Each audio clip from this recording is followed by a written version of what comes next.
knows how to show love to our everyday heroes. So if you're a first responder, you are in for some perks. Lots of hotels and casino offer big discounts to any first responders who can show valid work or volunteer ID. So treat yourself to a discounted stay. You deserve it.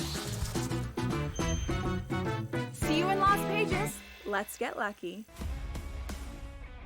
Second game of doubleheader. We don't know exactly who's going to be in the lineup, and maybe you get an extended game number one, which means tired bullpens and closers used up, which aren't available for game number two, and maybe finding some extra shots here. But I do think the pitching matchup more susceptible, Tom, to runs here. This is part of what we look at. Like I said, I don't expect both teams to win. So we have a pitcher who may not be sustainable at 28.6, but he's playing well right now. Pro Baseball Today, only on SportsGrid. If you're going to trade Durant, right, it means things are getting weird anyway. Teams are going to, before they go for Durant, they're going to go for Devin Booker. That's just the reality of it. You get rid of Durant, or do you do the crazy one? Because you're so far out of the West, you get rid of Booker, because D-Book will bring you far more in a return. Betting above the rim, only on SportsGrid. The game is on. The stakes are high, but the action isn't just on the field. He's rearranging that rim.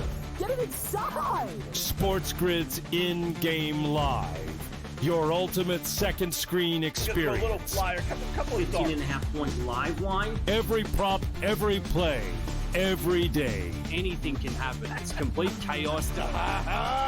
It's smarter to be on.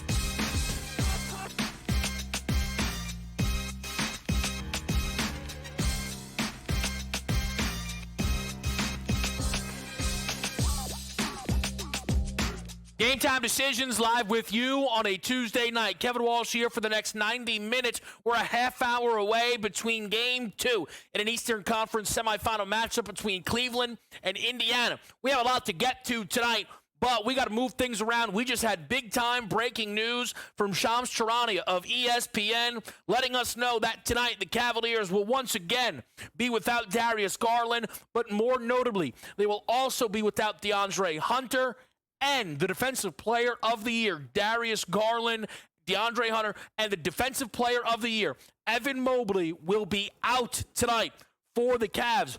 Market moving, total dropping a little bit down to 228, money line down to minus 245.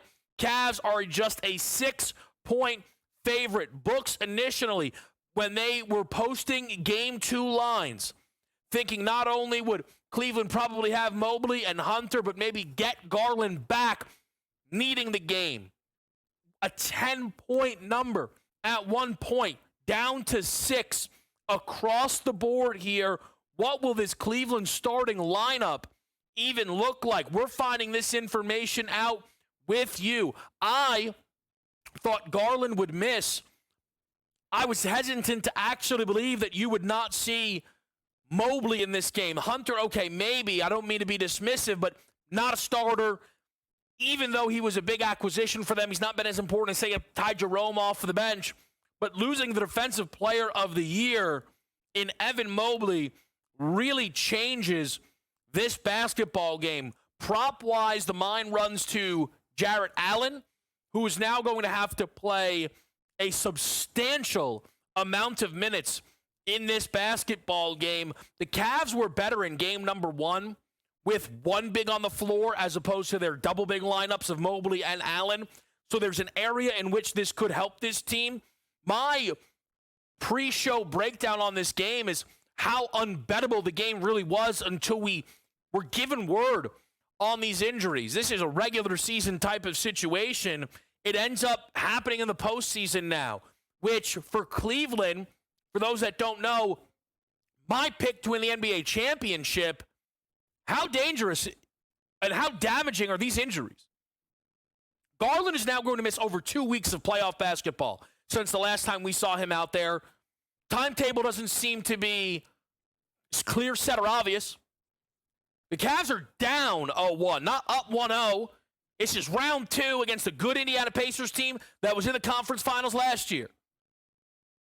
A Pacers team that, if memory serves, knocked off a higher seed in round 2 in the New York Knicks. I believe that 7th game was at Madison Square Garden. And a team that obviously knocked off the Cavs to open up and hand them their first loss of these playoffs. So the fact that you are not going to get Evan Mobley tonight, well, that matters tonight. What does that mean game 3? What does that mean game 4? What does that mean if they're even through this series? That becomes the big question. The Cavs are still series favorites, but down to minus 180. They were well above minus 400 to win this series before it began. They were still above minus 200 to win this series after dropping the opening game. If the Pacers pull off an upset tonight, they will be substantial favorites, substantial, to win this series. Regardless, I think at this point, if Mobley or Garland were to be back for game number 3. Pulling up the Jared Allen sample size of games without Evan Mobley, there's some that you need to dismiss where the minutes were not big time. Again, tonight, Jared Allen could be in line for a season high in minutes. Allen averaged 28 minutes per game in the regular season. He averaged 28 minutes a game so far through this postseason, but they were also playing in a lot of blowouts. Jared Allen for 30-plus minutes, 35 maybe. He had a couple of games where he played 6 games this year, at least 32 minutes, no Evan Mobley. In those games, 17 and 13, 20 and 12, 21 and 11, 8 and 10, 14 and 4, and then a 24 and 10. The thing is we're trying to, move this around a little bit as much as we can live with you. Was Garland absent for those games? Probably not. Garland only missed 7 regular season games. Now, Jared Allen played in all 82. So if there were any games that overlapped in an absent Garland and an absent Evan Mobley, we would be able to trust that you had Allen out there for the basketball game. And I'm going to try and find that live with you here. Let's see if we can get the updated props market. How high do things move? I mean, you're talking about guys whose points props are usually in the 20s or high teens, right, in Garland and Mobley. Mitchell's up to 32.5. Jared Allen is up to 16.5. Jared Allen, and let's see if this market closed. It very well might have. To lead this series in rebounds. Absolutely, rightfully so. Mobley was your favorite. Mobley was your favorite. Of course, now missing tonight's game is going to put him behind the 8 ball in a major way. Really clear the pathway you would assume for Jared Allen. In game number 1, Miles Turner was actually the rebounds leader with 11. But Allen had the second best price, so you start to see how that factors in. This is my initial thoughts as well were to bet Cleveland at a depressed number if these absences came in. How depressed is this number? Game 1's line was 8.5. So I pull out Mobley and I pull out Garland. Or I pull out, because Garland already missed the game, I pull out Hunter. Does that get us down to 6? I would say at least. There's usually a tax for need the game. We've seen that in this postseason. I may just be on Cleveland laying 6 here. You wonder if Indiana, do they have a focus lapse of, oh man, we're already up, they don't have their guys, or could they smell blood in the water potentially here? Becomes a legitimate question. Where are these? I need the missed games from Darius Garland, and we'll get those for you in the break. I wonder if they're moving. The Cavs finals price is still plus 550. That has not moved too much. 210 to win the East, of course, and we'll get into this a little bit later on in our show tonight. Things shifted with the Knicks taking game number 1 against Boston, drastically cutting where that series price was. The minus 900 numbers are down to minus 370, so more than, way more actually, than cut in half. So that really becomes a big part of this puzzle. Donovan Mitchell up to 32.5 points. Did they move his made threes? Again, for those who are just tuning in, huge news tonight out of Cleveland. Down 0-1 in the series. Darius Garland missing that game. They were hoping tonight they would be at full strength. They add important names to the injury report. No DeAndre Hunter, most notably the defensive player of the year, Evan Mobley, out. First time we've seen this lineup all season, the report is from Serena Winters, who's the sideline reporter for the Cavs. Your starting lineup, Donovan Mitchell, Jared Allen, Max Strus, Ty Jerome, Dean Wade. We will be following this. Tip-off is in about 20 minutes. Huge game in Cleveland tonight. We'll be right back.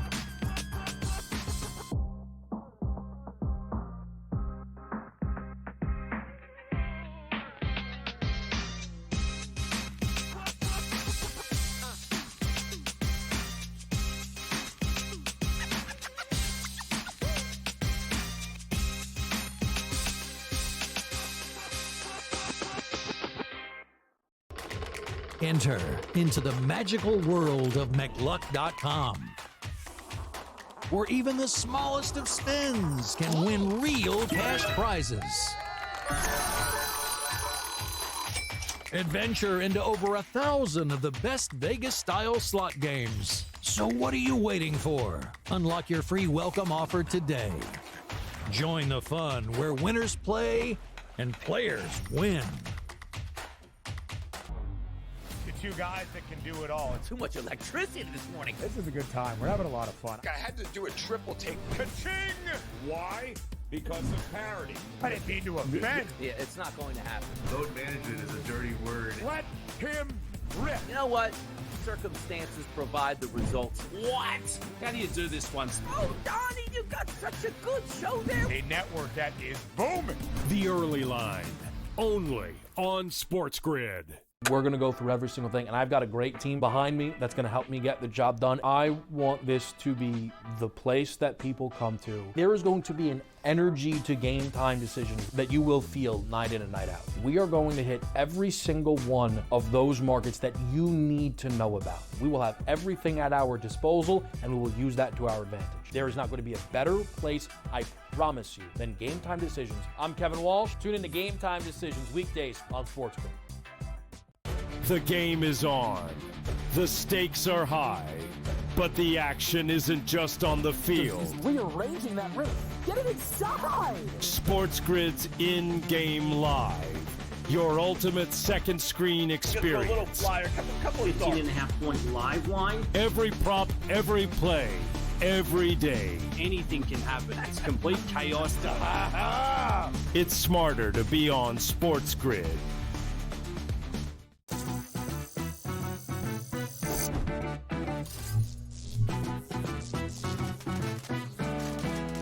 Did you know sportsbooks tend to draw up tighter bet lines for events that get even more bettors, like championship games or major matchups? My tip? Try betting on less popular sports. You might have a better shot at beating those odds. Now, go get lucky. See you in Las Vegas. Let's get lucky.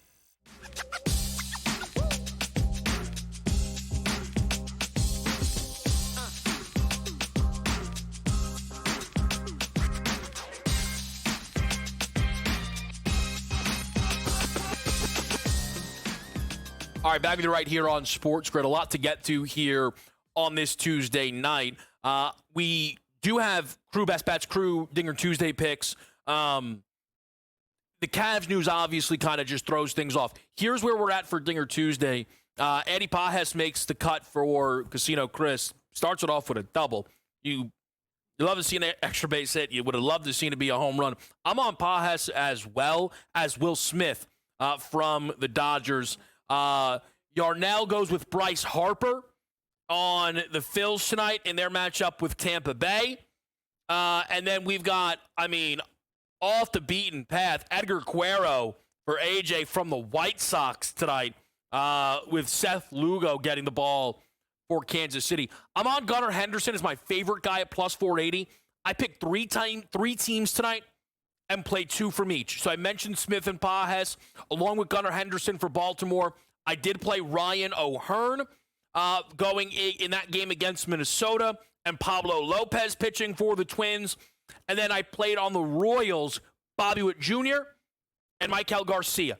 So 3 teams, 2 guys from each, 6 total home run picks from me, plus an additional 3 more from the crew for Dinger Tuesday. I did play some of the Major League Baseball slate tonight. We'll get to that in a second. I do just want to quickly throw a couple of things at you guys as it relates to Cavs Pacers, okay? There were 2 games this year where both Mobley and Garland were out. Amazingly, both were against the Indiana Pacers. So you might think, perfect, we're in luck. We have a sample size. Game 80 and Game 82.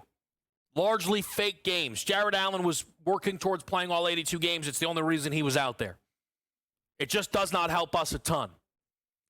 Perhaps the more beneficial look are the 2 games that Ty Jerome started in mid-November.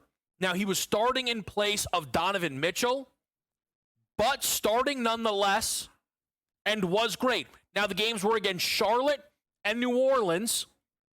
They were absolute smash jobs, but again, Ty Jerome was great. Or one of the games he was filling in for Garland, one of the games he was filling in for Mitchell. He had 24, 8 assists, 2 rebounds, 4 made threes against Charlotte, 32 minutes. Then in 23 minutes against the Pels, had 29 points, 7 made threes, 3 bounds, and an assist. Books see you coming as it pertains to the points prop. They have that number at 20.5, which is a ton. I would question a world where he gets to 20 points tonight without 3 made threes. If you look on the season, 13 games for Ty Jerome of 20-plus points. He's made at least 3 threes in 1, 2, 3, 4, in 9 of the 13. And you're getting a plus price. So, scramble drill, number down to 5.5. Across the card here now on the Cavs. The value looks to be on the Ty Jerome made threes. Always find the best of the number. There's a plus 120 out there. So I'm going to get in the mix lightly with that. And I am going to play, because I was wanting to play it at 5.5. I still think this is a dream spot for Cleveland. Give me the Cavs laying 5.5 tonight. No Mobley, no Garland, no Hunter. I think they still get the job done in this game against the Pacers. All right, let's zoom off. Let's take a deep breath. We'll update you live. The biggest game tonight, it is game time decision, so we have to, of course, go with the ebbs and flows of big news like that. But Minnesota Golden State, the last remaining game number 1 of round 2, where we've seen dog. Just the logic would suggest you're going to see Minnesota handle business tonight against the Warriors. 4 road teams all booked as an underdog of at least 6 or more. Winning game number 1 feels unlikely. It just does. Now, the big issue for Golden State is not OKC knocking off or getting knocked off by Denver or the Knicks knocking off the Celtics. The issue for Golden State is, more than any team in these playoffs, it feels as if they have embraced is actually the wrong word. They are feeling the tax of playing tough playoff games more than anyone else. It's why they punted game 5. They're talking about it all the time. So now, on one day's rest, they go to Minnesota, who should be rested and ready to jump all over Golden State. This one could possibly get ugly. And Steve Kerr he's not going to throw a game, but he may let go of the rope quicker than you would expect in a playoff game. The goal for the Warriors is steal one of the first 2 games, not steal the first game, right? So I would approach the props market with caution tonight if you are looking towards over, which I am. There is a very specific market in this series that I plan on attacking every single game of. We'll get to that at the end of this break. I want to just mention, you have to watch in this series what Steve Kerr does with his lineups. He had played 4 different starting combinations in round 1, which is outrageous. From Gary Payton in to Buddy Hield in to Pajemski, Moody. This team, I think, is going to have to play Kevon Looney a ton to legitimately compete with Minnesota. I think they need to put Looney on Gobert, Draymond on Randall, and Jimmy Butler on Anthony Edwards. Because Draymond on Rudy's not as effective, Jimmy on Randall's not as effective, and literally any other player on this roster outside of Butler on Anthony Edwards feels like a nightmare for them. Golden State, the double big lineups were so impactful for Houston, right? Because they were just attacking the offensive glass. The size for Minnesota might be even more impactful just because the matchups are better. They have more guys ready to attack those matchups and make the most of those matchups. But I still want to talk about the stars at the top here. Ant Edwards, Steph Curry. How to play it in game number 1. We'll talk about that after our commercial break right here on SportsGrid.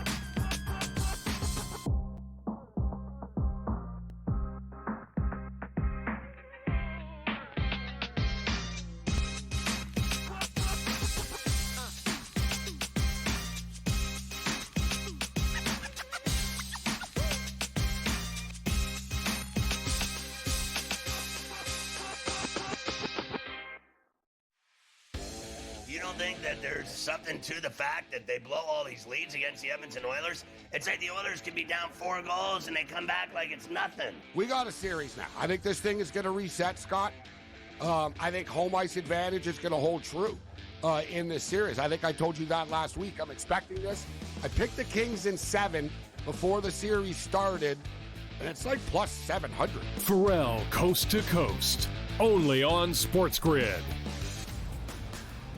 Is so crazy that you get both ends of that spectrum and the narrative trying to be correct in doing so and to make a statement for engagement. You're wrong, you've been wrong, and deal with the reality of the situation. All of the people that analyze the draft mocked one in the first round, and even could he go to the Giants at number 3 or trade up back in that round. They got Dart, they didn't get Sanders, and the fall was on at that point. The early line, only on SportsGrid.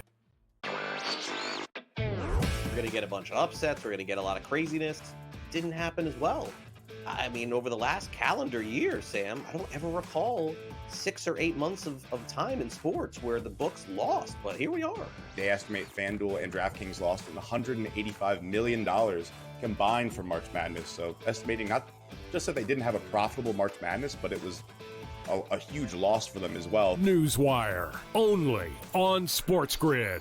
We're going to go through every single thing, and I've got a great team behind me that's going to help me get the job done. I want this to be the place that people come to. There is going to be an energy to game time decisions that you will feel night in and night out. We are going to hit every single one of those markets that you need to know about. We will have everything at our disposal, and we will use that to our advantage. There is not going to be a better place, I promise you, than Game Time Decisions. I'm Kevin Walsh. Tune in to Game Time Decisions weekdays on SportsGrid.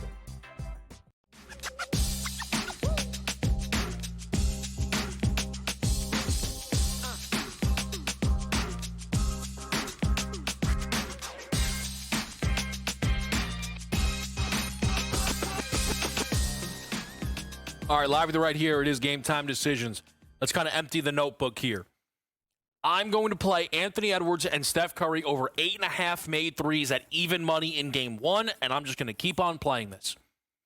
This just feels like a spot where there's not much the books can do with the number.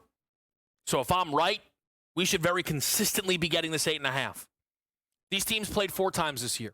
Now, it's not your greatest sample size. Jimmy didn't play in any of the games. But Steph shooting a ton, tracks. Ant shooting a ton, tracks. In the 4 games, the 3-point stat line for these two superstars combined, 7 of 19, 10 of 20, 11 of 27, 11 of 21. In Ant and Steph, you have the two most prolific, high-volume three-point shooters in the league this season. Right? Steph being Steph, and Ant led the NBA and made threes this year. Became like the first guy to do it who was not Steph in a healthy season in forever. At 8.5, if Steph hits his number, which is 5, and Ant hits his, which is 4, you get there. But this gives you the ability to capitalize when one of them has a great night. And I think, let's say this series goes 6, I think one of them having a great night is going to happen 5 of 6 times. So if one of them makes 6 threes, the other needs 3. Steph had multiple 7-made 3 games against Minnesota this season. If Steph makes 7, Ant has to make 2. You're in a really good spot. And unless Steph's number becomes 6.5 or 5.5, or Ant's becomes 5.5 or 6.5, this number's going to stay 8.5. It might fall to 7.5. And I'll attack again. This is one from game 1 to game 2 and so on and so forth. I expect there to be a really good opportunity here with these two superstars. So that's how we're going to play game number 1, and again, so on and so forth. The ice is going to get underway tonight. We'll talk a little bit more about that a little bit later on. Washington and Carolina begin. I like the spot for the Hurricanes. I know we saw Toronto take advantage as a home dog yesterday. I don't think that happens here for Washington. I'm going to back their 2 stars. Jarvis, Aho, point parlay, plus 120. Simple, easy, effective. I cannot figure out how to back Vegas, even if I like them in the series against Edmonton. Minus 105 series price, 2-1, minus a game and a half, 4-1, minus 2.5 games, plus 280 to win the West, plus 650 to win the Cup. Considered all of it. I still haven't really decided. Maybe I will before we get out of here tonight. But I do think Vegas gets the job done against Connor McDavid and the Oilers. Baseball board. We've talked about the home run picks. Dodgers, Pages, Will Smith. Orioles, Ryan O'Hearn, Gunnar Henderson. Royals, Bobby Witt, Michael Garcia. A baseball card. I'm going to take a shot on the over in Yanks Padres, 7.5. I know there's probably some excitement for Michael King coming back. More of a gut feeling, I'll admit it, but I'm going to fade that. Plus, I think Clark Schmidt could be had here tonight. So there's a couple of outs, a couple of ways to get there. Under Rays Phillies at 8. I like the spot for Zach Wheeler to pitch a great game. Rasmussen's been wonderful. Under 8, minus 115, I like what I got there. Reds plus a 1.5. The pricing suggests that Chris Sale's Cy Young Award performance was not a surprise. It was. Sale pitching to an ERA above 4 this year is more likely than him repeating as Cy Young. I'll take the run line here. Give me a 1.5 with the Reds at minus 115. I think they've got a decent shot to beat Atlanta tonight. I like what I'm getting. And I'll play under 9 Mets D-backs plus 102. Gallen goes. He's had a tough start, but at home, typically in his career, a much better pitcher at home. I know that's not been the case this season. I think it will be tonight. Pair it with Peterson on the mound for the Mets at plus 102. Give me the under 9. Diamondbacks Mets. That's everything. That's the notebook. Again, just in case you're tuning in, because we're going to talk some baseball at the top of the hour. We're going to get Rob Donaldson in the mix. Cavs tonight. No Garland, no Mobley, no Hunter. I'm saying no problem. I'm laying 5.5. A number that is dropping, that should be dropping, because it is a lot of injuries. But the Cavs need this game desperately.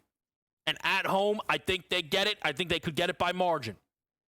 So we're going to lay 5.5. We're going to play on Ty Jerome over 2.5 made threes plus 120. Jerome as a starter twice in November, 4 made in one game, 7 made in another. Could be a little ladder situation if you'd like. So we're going to back Ty Jerome. We're going to back the Cavs. We're going to try and get the job done here tonight. We'll talk some more baseball at the top of the hour next. We're live with you on Game Time Decision.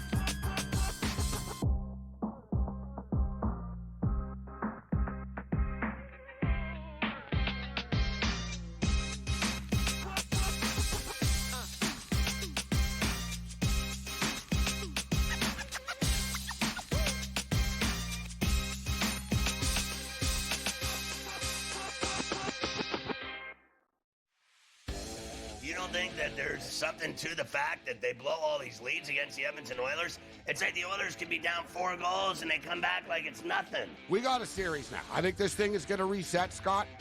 I think home ice advantage is going to hold true in this series. I think I told you that last week. I'm expecting this. I picked the Kings in 7 before the series started, and it's like plus 700. Pharrell Coast to Coast, only on SportsGrid. It's so crazy that you get both ends of that spectrum, and the narrative trying to be correct in doing so and to make a statement for engagement. You're wrong, you've been wrong, and deal with the reality of the situation. All of the people that analyze the draft mock one in the first round, and even could he go to the Giants at number 3 or trade up back in that round. They got Gart, they didn't get Sanders, and the fall was on at that point. The early line, only on SportsGrid. We're going to get a bunch of upsets. We're going to get a lot of craziness. Didn't happen as well. I mean, over the last calendar year, Sam, I don't ever recall 6 or 8 months of time in sports where the books lost, but here we are.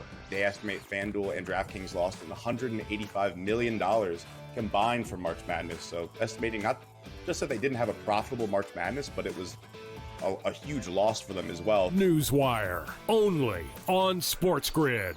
We're going to go through every single thing, and I've got a great team behind me that's going to help me get the job done. I want this to be the place that people come to. There is going to be an energy to game time decisions that you will feel night in and night out. We are going to hit every single one of those markets that you need to know about. We will have everything at our disposal, and we will use that to our advantage. There is not going to be a better place, I promise you, than Game Time Decisions. I'm Kevin Walsh. Tune in to Game Time Decisions weekdays on SportsGrid.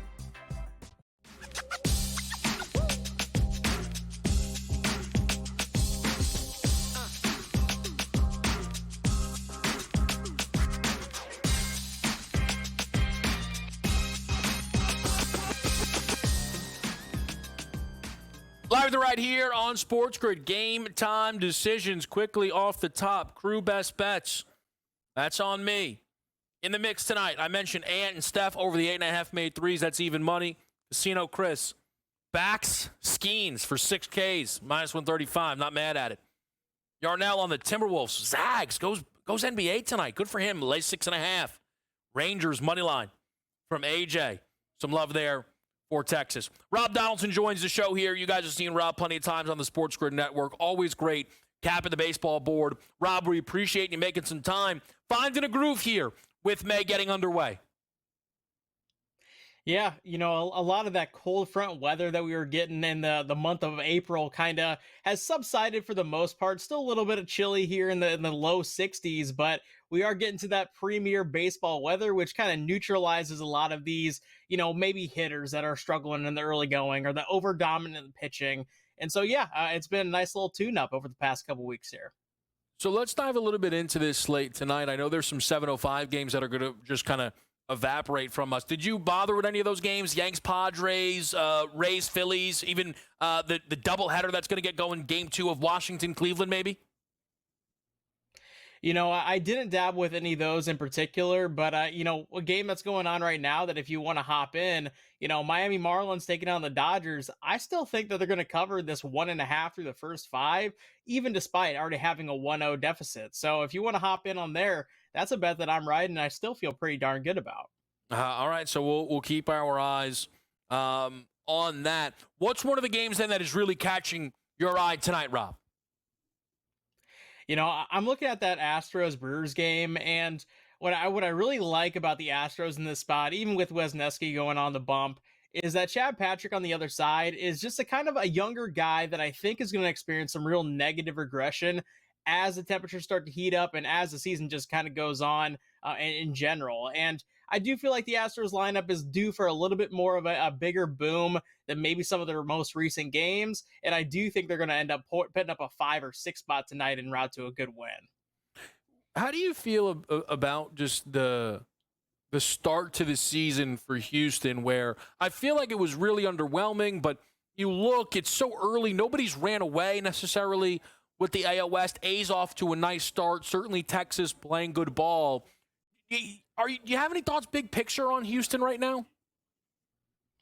Yeah, this is actually a team that I would be selling on a little bit in terms of just their pitching, because what we've really come to know about Houston over the years, whether they, were trotting out Garrett Cole or Prime Framber Valdez or Justin Verlander or Christian Javier, Luis Garcia, a lot of these Lance McCullers, a lot of these elite level pitchers were all sort of active for them during their World Series runs, along with a really good hitting core. And now the pitching is just kind of all over the place. They've been trying to bring up guys to the system. It hasn't really been working out. And some of the guys they've even brought in to kind of fill these spots, like a Wesneski, are, good enough, I guess, if you're talking about a 4 or 5 spot in the rotation, but not if you're relying them on to be their second or third guy. And even Framber this year has been a little bit of a rough guy in terms of just the hard contact, the runs he's given up.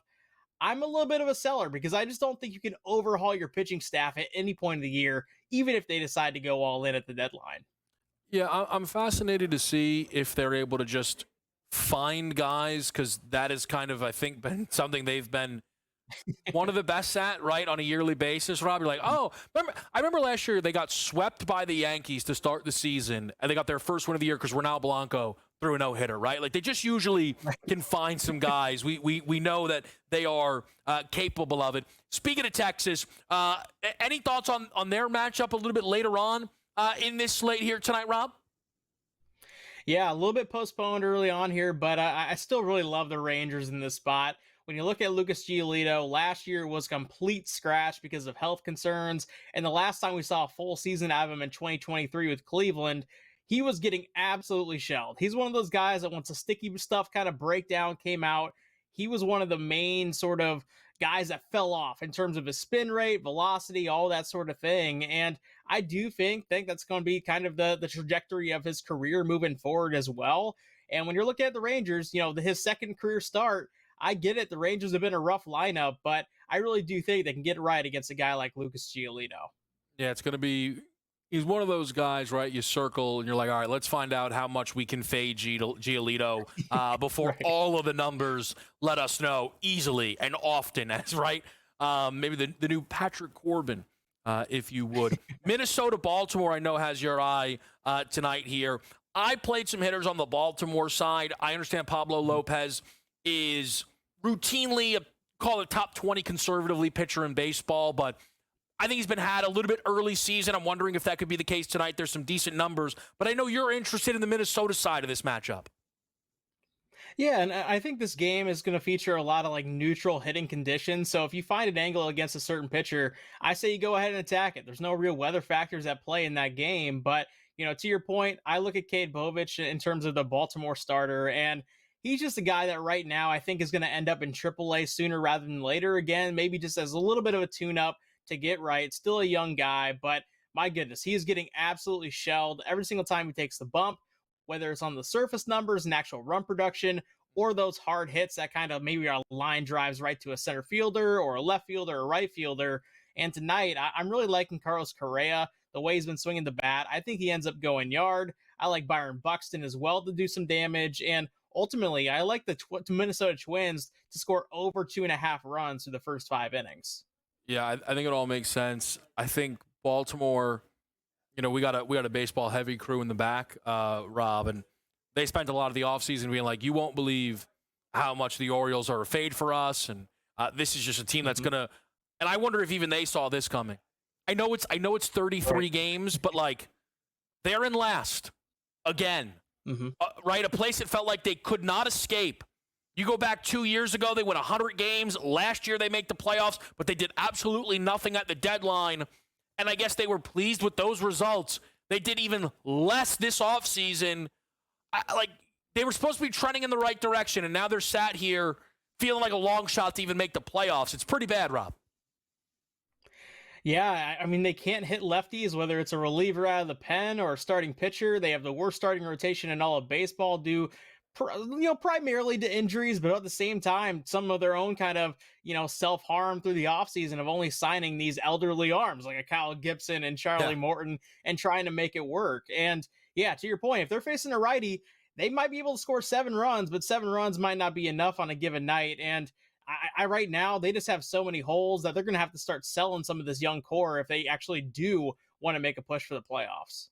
They have the worst odds in the American League East right now.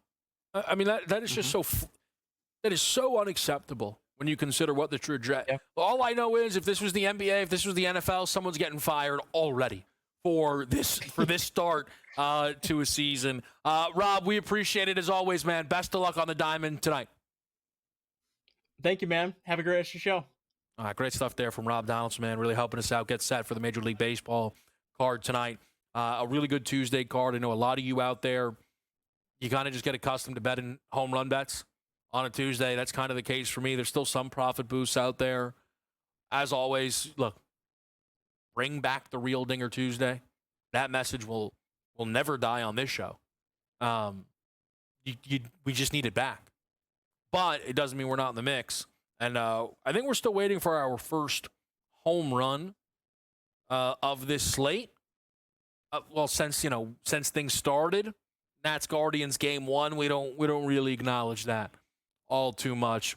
We're going to hit a break. We're going to come right back with you. It is Game Time Decisions on SportsGrid.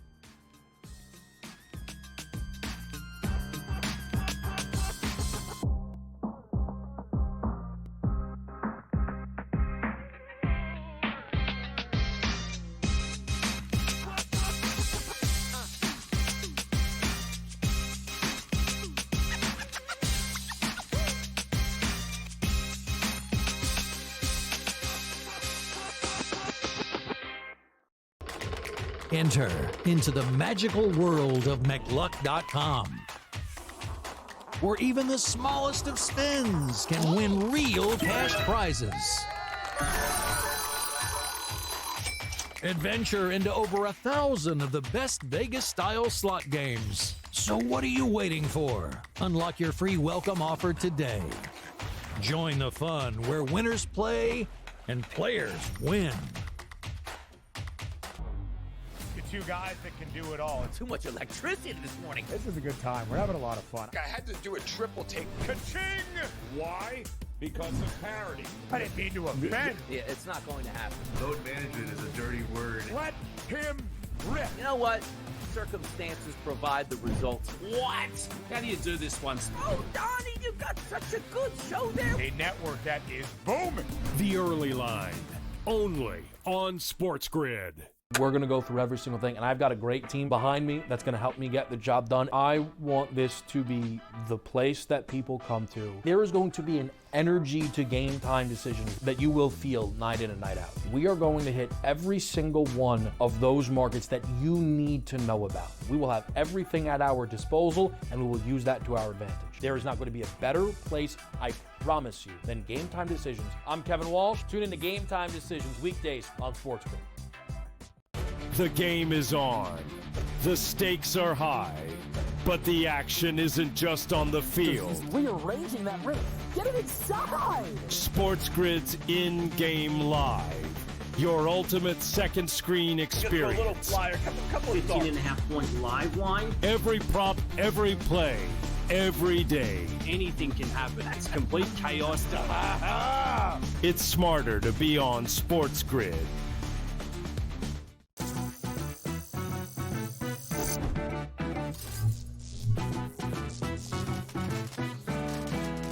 Did you know sportsbooks tend to draw up tighter bet lines for events that get even more bettors, like championship games or major matchups? My tip?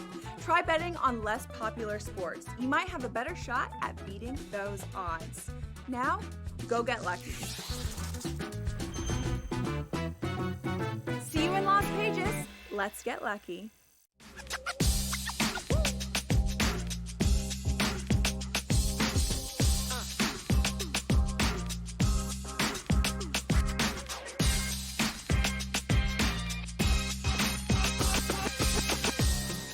Back at the right here, it is Game Time Decisions live with you on this Tuesday night.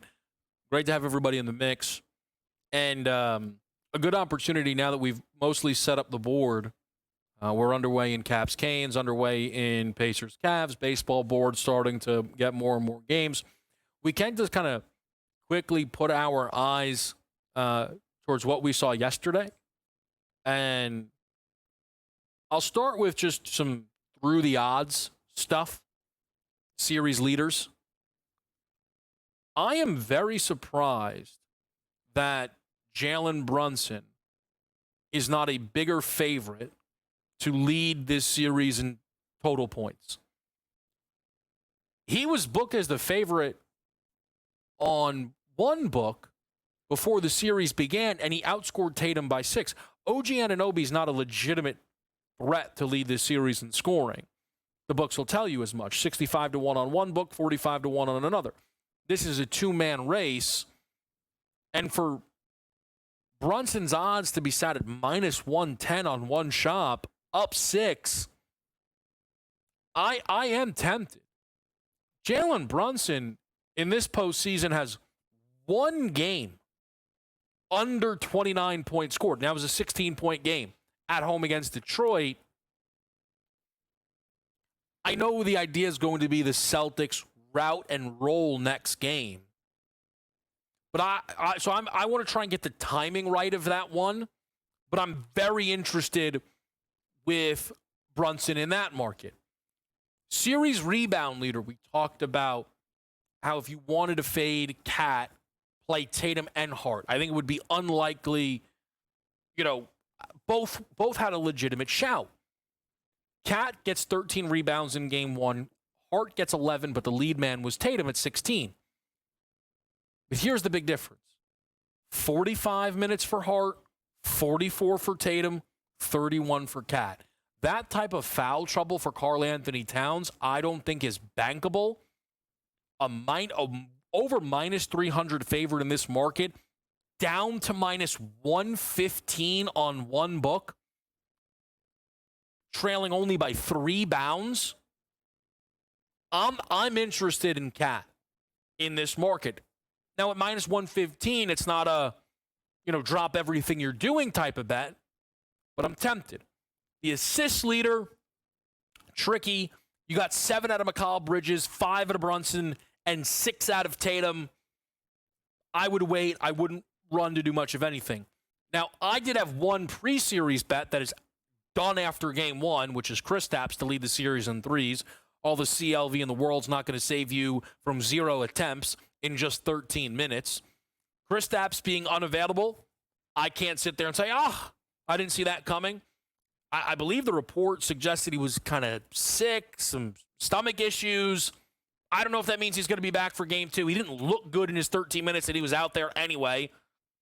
0 for 4 from the field. You had 5 out of Derek White, 4 out of Tatum, 5 out of Jalen Brunson, 6 out of OG. To lead this series in threes, Derek White -120, +140 Tatum on one book. Another goes Derek White even money, Tatum +170. So basically, the difference there is more so how much of a chance you give the Knicks guys. So I would, be cautious for me on running to those Knicks guys. But are you getting a good enough number right now on any of the Boston players? Like Tatum made 4, but he shot it terribly. I would rather Derek White, I think. So I guess, right now, there is not a supreme long shot worth chasing after one game, but there's certainly some stuff worth tracking. What's also worth tracking, though, is how much of a chance do you believe the Knicks have in this series? I picked them to win the series in 7. So winning game number 1, pretty great. Can't get off to a better start than that.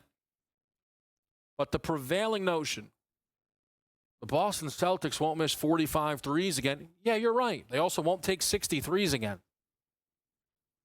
The anomaly of this game was not 25% threes. Because that's how they missed 45 threes, is because Boston took 60. Boston averaged 31 attempts in round 1 against Orlando. 48 per game in the regular season. The outlier of this game is not their three-point percentage. Every single team will have a game in a series where they shoot it terribly from 3, if not multiple. The outlier for Boston was shooting the 63s. Now, if you are the Knicks, you need to clean that up. You can't let Boston generate the look they want that consistently. I do wonder a little if Boston now gets some hesitation in their three-point shot, if they don't start to immediately fall to start game number 2. It's who they are. It's what they're designed to be. Probably not. But the story for so many people leaving that game was either Boston will never shoot that bad again, or why was Boston shooting that many threes? Shooting threes, it's who the Celtics are. But shooting 63s, that is not who anybody is. And that is why they missed so many. Because they shot way more than normal. Nearly double the amount they averaged in round number 1. To give you an idea. And as everybody is wrapped up in, the Celtics will never play that bad again. Huh? First of all, Tatum plays like that at least once every single series. So don't tell me that. And it wasn't as if the Knicks had everybody play their A-plus game. Brunson was clutch as always, but he wasn't all that great before it. OG Anunoby was legitimately brilliant. Mikal Bridges with 3 of 13. Cat couldn't stay on the floor. They shot 55% from the line as a team on free throws. I think we got ourselves a series. Boston's still favored to win, right? But all those people who were apparently pushing the minus 700 up to minus 900, you better be getting in now at the minus 370 series price. We'll talk a little Thunder Nuggets next after a quick break on.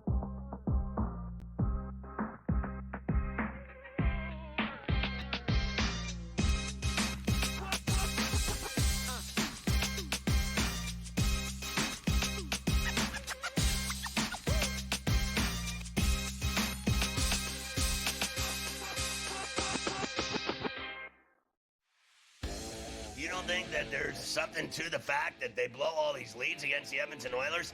It's like the Oilers can be down 4 goals and they come back like it's nothing. We got a series now. I think this thing is going to reset, Scott. I think home ice advantage is going to hold true in this series. I think I told you that last week. I'm expecting this.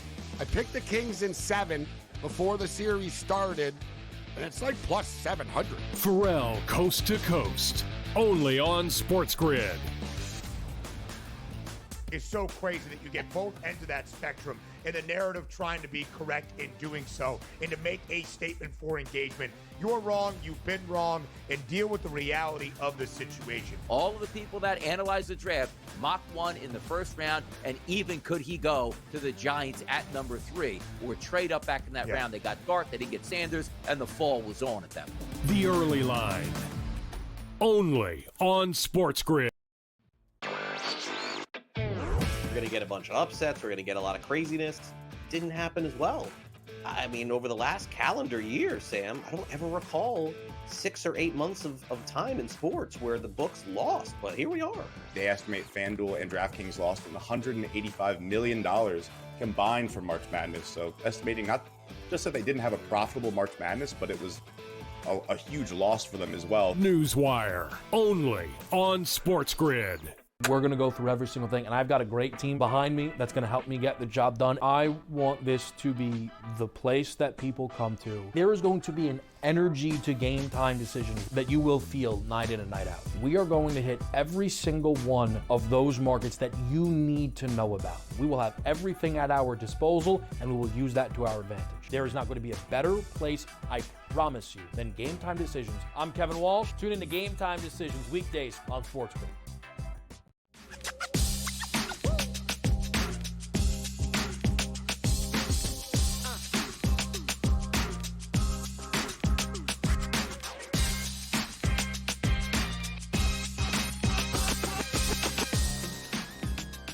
Back at right here, Game Time Decisions. Early lead for the Cavs, 16-11. Nobody scored more than 5. It's actually a slow start for Donovan Mitchell. 2 of 7 from the floor. Much slower start for everybody on Indiana. 1 of 7 from 3. 3 of 12. Games being played at a pretty good pace, though.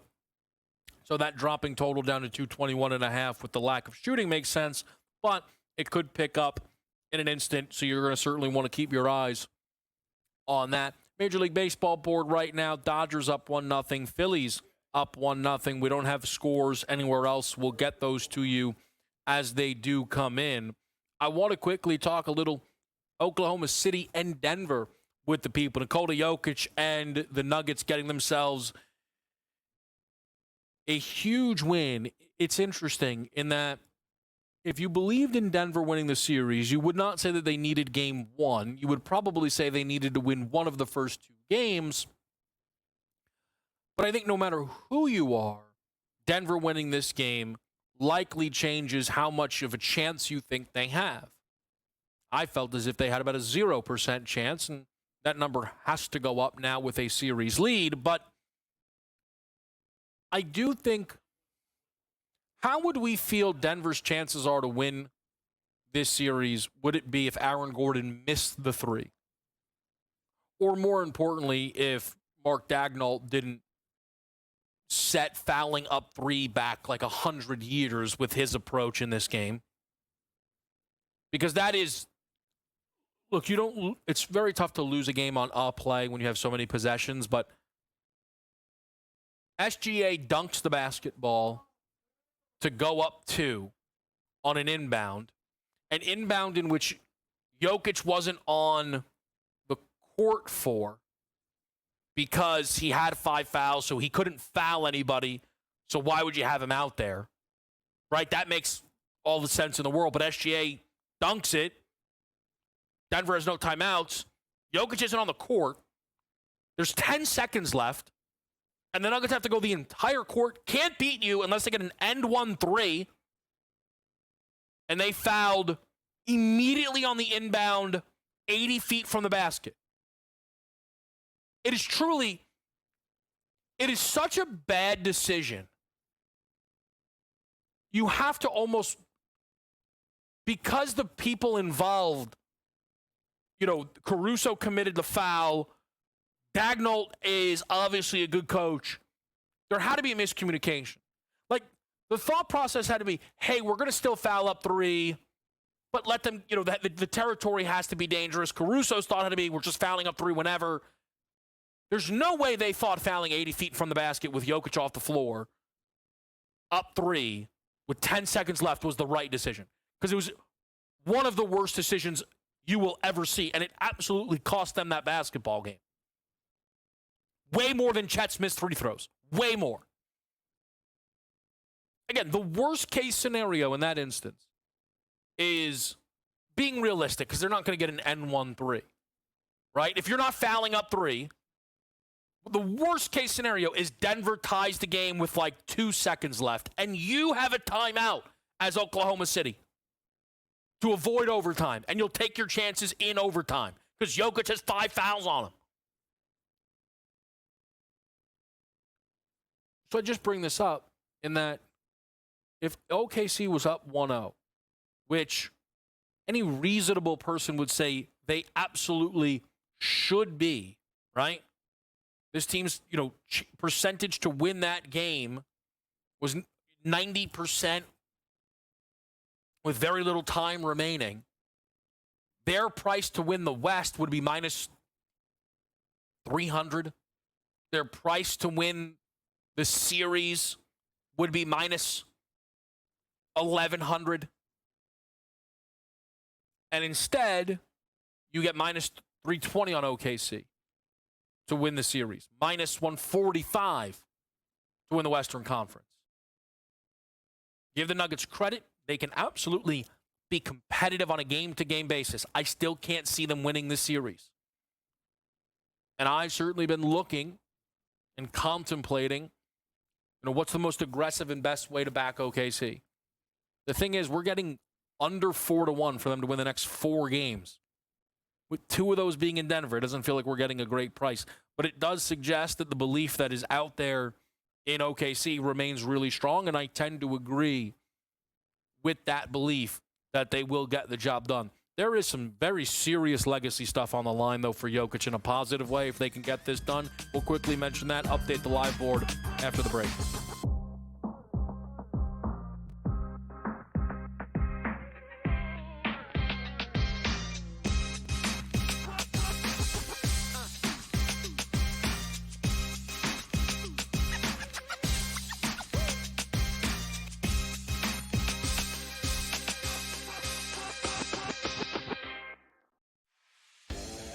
don't think that there's something to the fact that they blow all these leads against the Edmonton Oilers? It's like the Oilers could be down 4 goals and they come back like it's nothing. We got a series now. I think this thing is going to reset, Scott.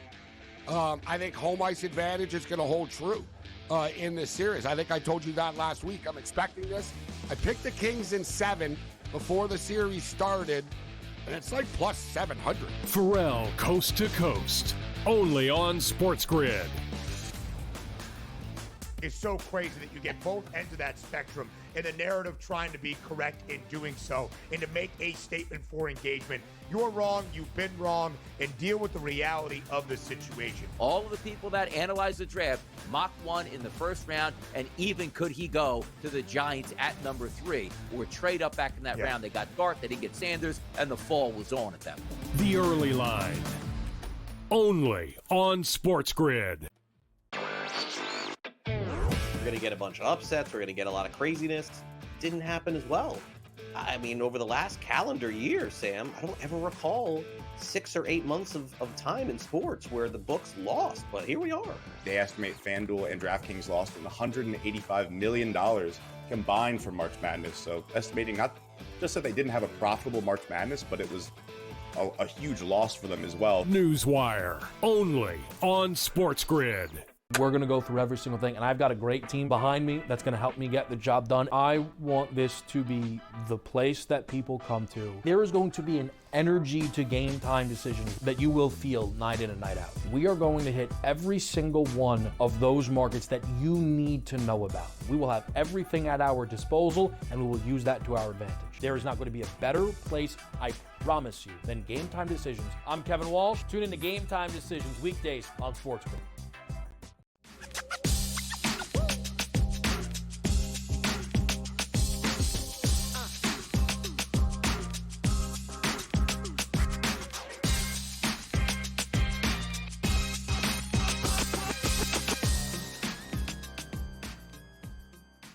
Right here with you, it is a Game Time Decisions on SportsGrid. 3-0 Philadelphia up on Tampa Bay.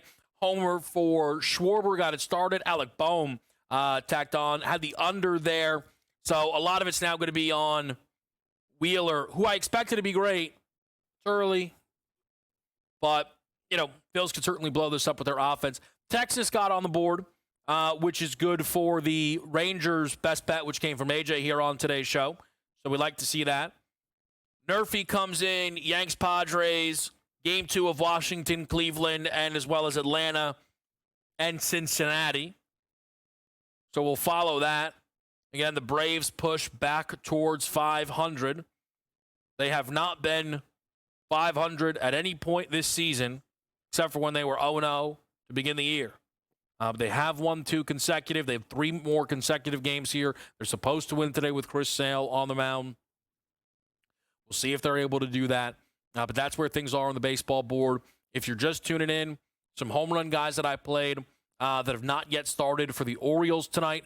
Gunnar Henderson, as well as Ryan O'Hearn, trying to go at Pablo Lopez there. Struggled a little bit early season against lefties. I think one of those guys homers tonight and gets us a nice little ticket.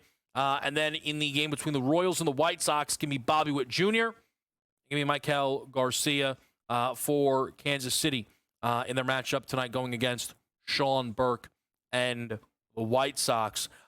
We, of course, have the ice going on right now, still scoreless in Washington and Carolina. The nightcap is Vegas and Edmonton.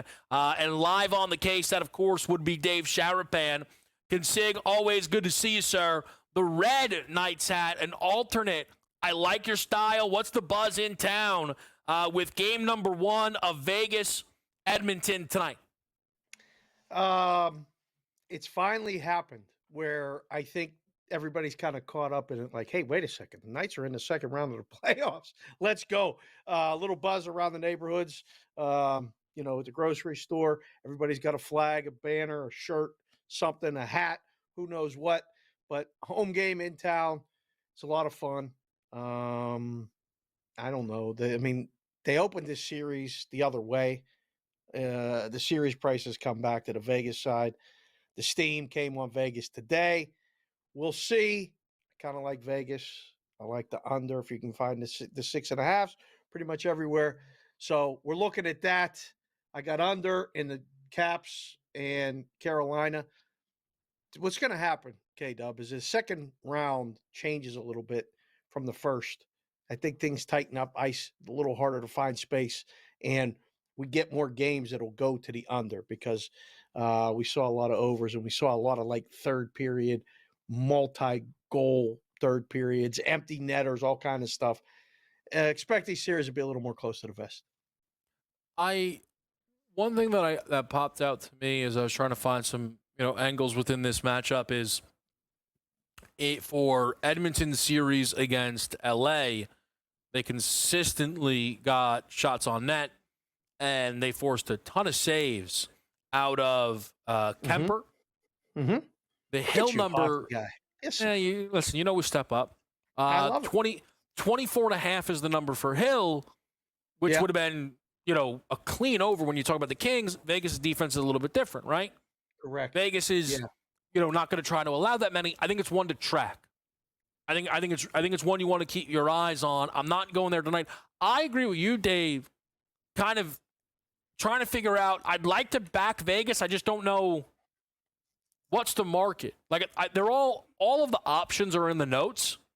Minus 105 series price. We found that. Minus a game and a half, 2-1. Minus 2.5 games. That's 4-1. Win the East, 280. Win the Cup, 650. Oh. Where does the buck stop for you on Vegas? I think they're going to the finals. I really think they're going to the finals, and I thought the challenge would be Colorado, and Colorado's out. So Winnipeg and Dallas on the other side, I'm good with.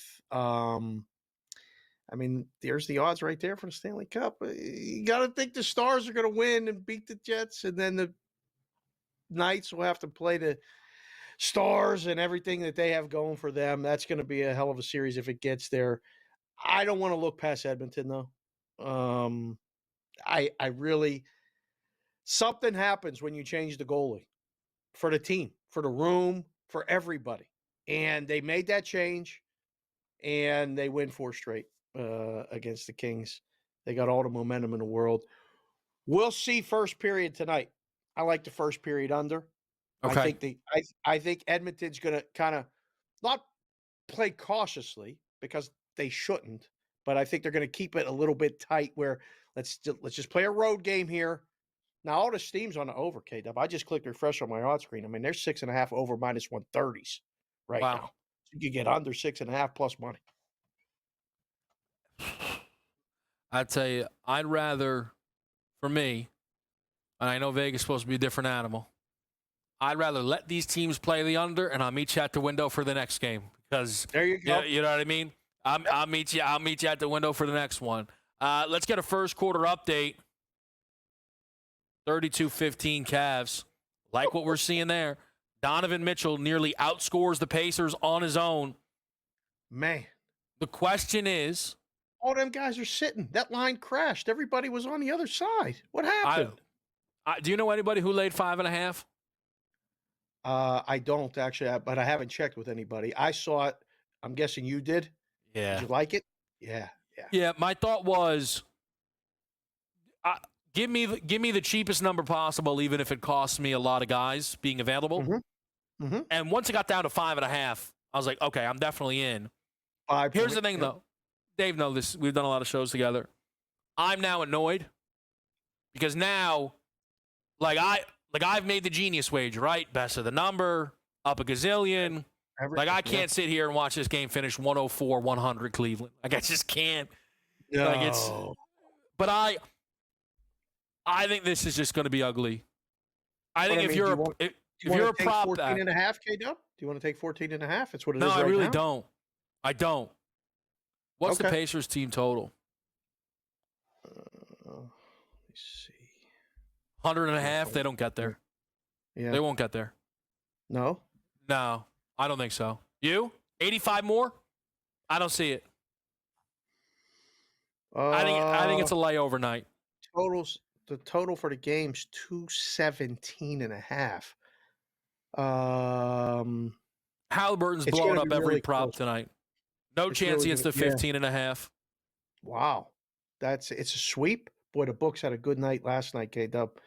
all the favorites lose outright. I mean, and then you're going to get the dog side today that everybody's on lose again.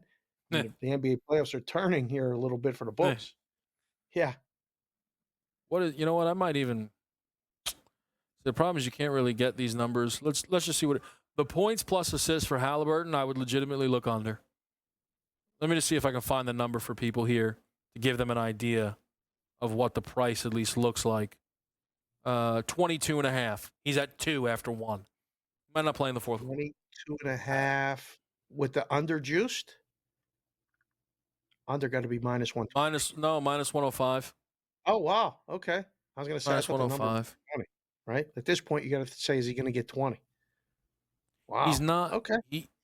Yeah. Yeah. No, I don't see him.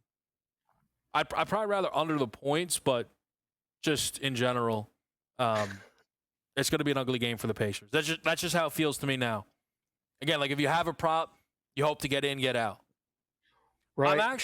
I'm more interested in, and I know we're going to hit the break, and then we're going to talk a little end of the first quarter, Washington, Carolina, with Dave will update the baseball board. The starter who feels most blowout proof is Ty Jerome. 6-minute year, accustomed to it. He's like, I've been waiting my whole life to play 36 minutes in a playoff game. Yes, sir. I would just keep your eyes on Jerome. Didn't record a stat outside of missed shots to start that game. Something to track here. Back with you after a quick break on SportsGrid.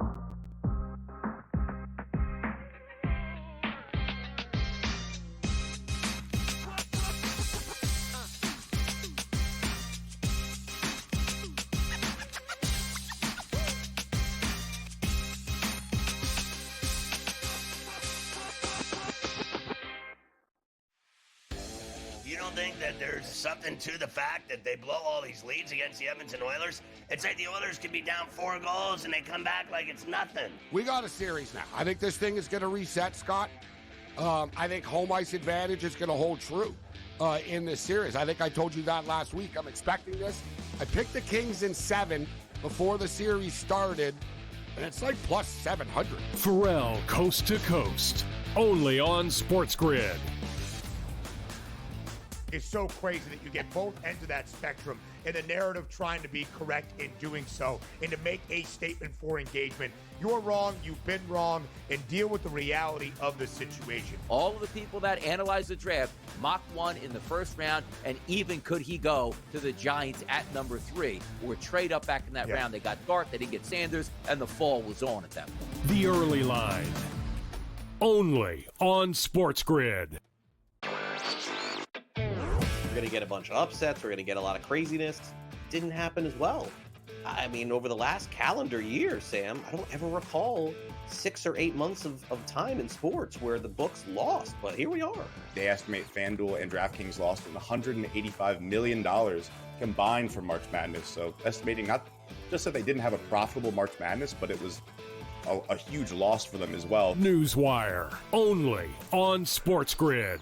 We're going to go through every single thing, and I've got a great team behind me that's going to help me get the job done. I want this to be the place that people come to. There is going to be an energy to game time decisions that you will feel night in and night out. We are going to hit every single one of those markets that you need to know about. We will have everything at our disposal, and we will use that to our advantage. There is not going to be a better place, I promise you, than Game Time Decisions. I'm Kevin Walsh. Tune in to Game Time Decisions weekdays on SportsGrid.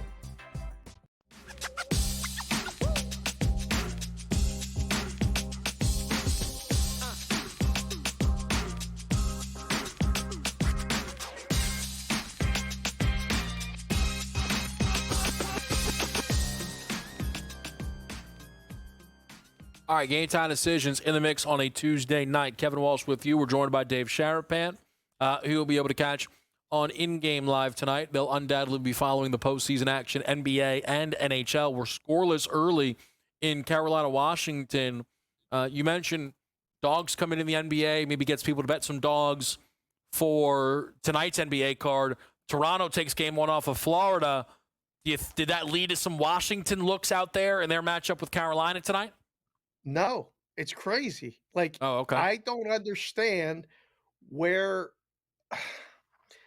Not that I don't understand why the line is what it is. Carolina should be favored. I get it. But the perception is that they're that much better than Washington, or Washington really plays above expectations the whole season long and shouldn't really be in this position. Washington, I think, is the more physical team. And, you saw the physicality lose out yesterday, with the Panthers losing to the Maple Leafs. So skill wins sometimes. Home team wins first game a lot of times. That's all you needed to sell me on, is give me the Caps at home and give me the under. I think this game is going to be a classic playoff game that's going to be decided late. It's going to be 1-1 late in the third period. Maybe it would be 2-2, but I think we're staying under the total. And goals are going to be at a premium, spaces at a premium, power plays are at a premium. So as long as the officials don't get involved, which they really haven't so far, this is playing out just like this. It makes perfect sense to me. Yeah, I have a little Seth Jarvis point prop parlay plus 120. Wow. Hitting 3 of 4 in the regular season against Washington. They did not. Neither had a point in the opener against the Devils. Each had a point in the final 4 games of that series. So it's one you might be able to run back a couple of times here if you think they have the advantage against Washington. Again, scoreless right now. So we'll see how that plays out. Baseball board tonight, 1-0 Dodgers. Still not a lot of movement here, just kind of on the early card. Not a ton of runs. Again, it's early. Anything baseball-wise you were tracking tonight, Consig? Yeah, a couple things. I mean, we've been talking about on In-Game Live pretty much every day in the 5 on the Line opening segment. We've been giving out Texas Ranger games under, so we're probably going to do that again. I haven't talked to Wetzel specifically yet about it, but that game under. The Reds and the Braves, I mean, I thought that was a pretty good price on Abbott today. The way the Braves really don't score a lot of times when Sale pitches. So I thought them plus a run and a half was at least live and maybe to win the game. Cubs, maybe best offense in the National League, if not in all of baseball. Them on a money line against the Giants again. That worked out yesterday. The Pirates are somehow favored. Skeens Day used to be cool. I remember when it was fun, and it was a joyous day for Pittsburgh Pirate fans like myself. Not so much. Team can't score. He's got 6 losses in his career. 3 of them are against the Cardinals. Under the K props. I can't believe. I know why odds makers do it, because it's Paul Skeens and people may bet them. But the Pirates' offense is borderline worse than baseball. I mean, right there with Colorado and stuff. So they are the second worst team unit-wise so far this season. If you've been betting on them, you've lost the second most units of all teams in baseball. Them favored right now. Totally think St. Louis is the side there. Then later, we called it yesterday right here on GTD with you, with the Mets and Alonso homering. I know it's Dinger Tuesday, and I know that you, as the most unbiased man in sports media, would not just come on and just give automatic, like, Judge homer. No, didn't make the card. Homer didn't make the card today. Shouldn't actually. That game's a dead under. I played the over, but where is it? You did with that weather. Yeah, well, in the notes it said I'm probably being silly about this, but it was more just I felt one of the pitchers was going to have a tough game. Whether that was Schmidt at home or King coming back to the Bronx. Look, so far not true, right? But it's early. Yeah. So we'll see. 7.5. Look, we've seen crazier things. Trust me. Nobody that has the unders spending the money yet, so it's early in that one. We'll watch it play out. Minnesota tonight, their matchup, of course, with Golden State's a big one. Oh, baby. Again, I think the fun thing for me, there are some people who get sometimes you get nonsensical comments, but I often find the people who get aggressively angry at those comments maybe to be more annoying. Now, it's all varying. Let me try and explain. There are people who will say, man, 3 dogs win game 1 on the road? No way Golden State wins. And I understand people are like, that's not a process. That's not how you, right? But then there's people who go a step further. It's like, you're a fool. One thing has nothing to do with the other. You think Steph doesn't care just because OKC lost game one. No, that's not what anybody's saying. But it's just the law of averages, Dave. Yeah. And I would say the law of averages suggest 4 road dogs are going to go 4-0, all booked as 6 points or more. So the law of averages is working against Golden State. Now, that would not be my main cap that would bring you to the table. But I don't think it is a 0% relevance to tonight's basketball game. Again, maybe call me crazy, but the odds are not in the favor of Golden State. I saw a tweet that said it was a 75-1 money line parlay if you played Pacers, Nuggets, Knicks. Meaning if you tacked on Golden State, you're talking 100-1 at least. Oh, no, twice as much. Goes up to exponentially if you use the Golden State at that price. Goes up to probably 200 to 250 to 1. Yeah.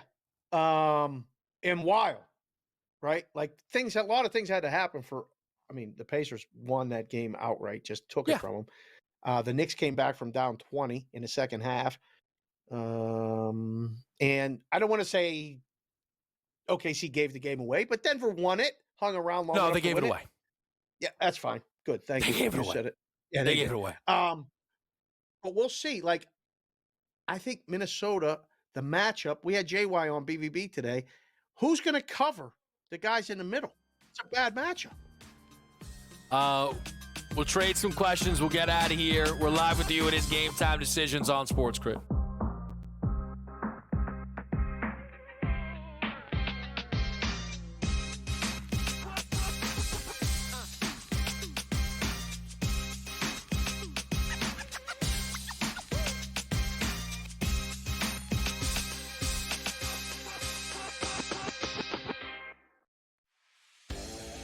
Think that there's something to the fact that they blow all these leads against the Edmonton Oilers? It's like the Oilers could be down 4 goals and they come back like it's nothing. We got a series now. I think this thing is going to reset, Scott. I think home ice advantage is going to hold true in this series. I think I told you that last week. I'm expecting this. I picked the Kings in 7 before the series started, and it's like plus 700. Pharrell Coast to Coast, only on SportsGrid. It's so crazy that you get both ends of that spectrum and the narrative trying to be correct in doing so and to make a statement for engagement. You're wrong, you've been wrong, and deal with the reality of the situation. All of the people that analyzed the draft mocked one in the first round, and even could he go to the Giants at number 3 or trade up back in that round. They got Dart, they didn't get Sanders, and the fall was on at that point. The early line, only on SportsGrid. We're going to get a bunch of upsets. We're going to get a lot of craziness. Didn't happen as well.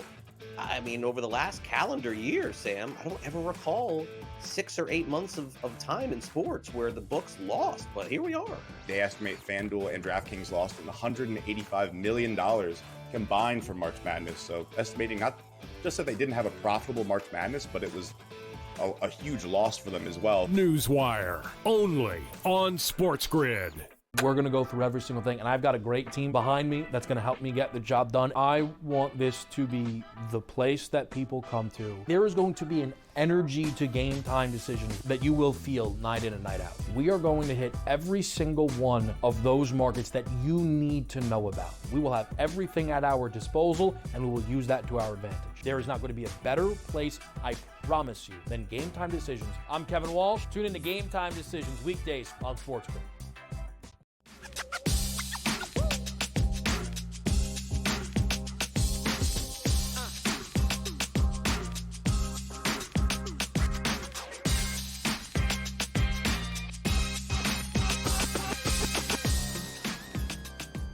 Set to close it out here on a Tuesday night of Game Time Decisions. In-game live is next. You'll see Dave Sharapan there. You're seeing him here with us right now. Consig, a question before we send you on your way?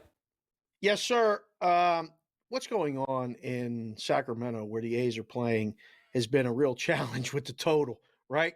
For odds makers, this is one of the things that would drive me crazy, like trying to get a feel for something new, something different, and you're not used to it. So I looked at that game and went, wow, Hancock and Springs, this got to be an over. Anything that was 9.5 is now gone. It's all 10s. Over juice minus 120 or so. But if I give you this stat, Kevin, would you feel better about betting maybe a different market. Springs has struggled in the first inning this season, allowing a Major League Baseball high 14 runs in the opening frame. Is that enough to push you towards a Yurfie? Yes, run in the first inning. No. No? No, I prefer. It's very interesting. And Dave, I appreciate the question just in case you vanish in the midst of me talking about this. Right. You know how if 90% of bettors prefer overs and unders? It feels as if the first inning wagers is the one exception where people seemingly, I feel, bet far more nerfies than Yurfies. Far more no runs first inning than yes runs first inning. It feels that way to me. Yeah. You might, he did this the other day, Sig. It was like a 6.5 Cubs Padres total, and it was a rocket ship. We might just root in a 3 up, 3 down, 3 up, 3 down, A's Mariners. I mean, hey now. Hey, there might be a home run in that first inning. I mean, you need a little Seattle home run list for the late night sweat. I'll leave you with this, Dave. Just start asking around. Is Julio Rodriguez good at baseball? Just start asking around. Boy. I'm leaving on that note. I don't want to good start stuff. no trouble here. Good stuff as always from Dave there. Let's just kind of reset for everybody, all right? What do we have that is not underway? Best bet-wise, just about everything. So Timberwolves from Yarnell, 6.5, so keep your eyes on that. Is anyone homered? Not a lot of home runs right now. Not a lot of runs. There's 2 guys that have homered. Unbelievable. And I have the under in that game. Wheel play. Call it like you see it. Call it like you see it. The Nerfies are just under city right now. Shout out to the Nerf. We really could be up against it if I play. I need to forget about A's Mariners. Meatballs tonight when I get home, I need to forget. I need to be thinking about anything other than A's Mariners. Because if I remember at 10 o'clock, like, don't anyone out there tweet me at like 9:50. Hey, are you actually going to play at 8? Don't remind me. All right? Tweet me about something different. We're like, hey, did you see that first quarter? Yes, I did. Minnesota Golden State, I saw it, and I was rooting in made threes from Anthony Edwards and Steph Curry. I'm telling you this right now. This is an every game one. Over 8.5, even money. These two played against one another in 4 games this season. The combined 3-point stat lines, 7 of 19, 10 of 20, 11 of 27, 11 of 21. The key is, if we get a 6-game series, just say, I think one of them gets well through their number in 5 of the 6 games. I don't have to pin down who. If Ant makes 5 or 6, I need next to nothing from Steph. If Steph makes 6 or 7, what does Ant need to do? Their odds are what would the odds be that one of these guys makes at least 9 threes in a game this series? Like, it's on the board, right? There's Steph to make 10 threes in any game is plus 490. Ant to do that exact same thing is 18-1. But either guy, again, and that's 10. That's not 9. I really like that one. That's where we're going to end it. That's what we're going to root in, along with Cavs minus 5.5 and maybe Ty Jerome to do something. I mean, why not? Apparently it was the Sam Merrill sizzle that was, Max Strus sizzle that was hiding. We'll track it the whole way. I am out Thursday. I will see you Saturday on Betting Above the Rim. Next week, the hope is some good announcements for the people. We'll see you then. In-game live's next.